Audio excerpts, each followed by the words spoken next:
All our Rishi Munis were Kshatriya. Kshatriya. All our great sants in the past were also Kshatriya. When you don't have this steel in your veins, in your bone, then sadhus and sants can be intimidated. They can, out of fear, compromise their dharma. Like when the Greeks came, they got driven out.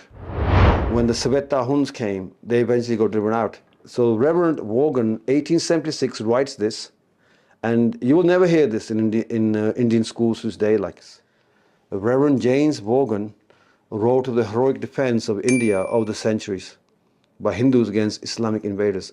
It is impossible to review the history of the successive invasions of India by the followers of the Prophet and the persistent opposition which they and their creed encountered before their rule was established, without admiring the heroism and self-sacrifice of the Hindus.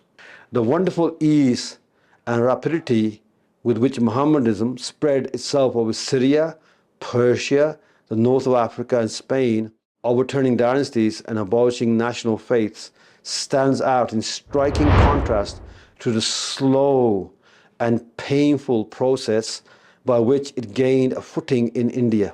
In truth, he admits, in truth, as it has been well remarked, so that means others have already said this, the British are already saying this, they knew this, Hinduism presented it a mightier barrier to its progress than did the degenerate Christianity of other lands. So the Sanatan world was never weak, it was never pathetic.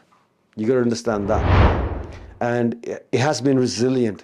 We have a continuum of thousands of years of culture. Like this culture is, Sanatan Dharma is eternal.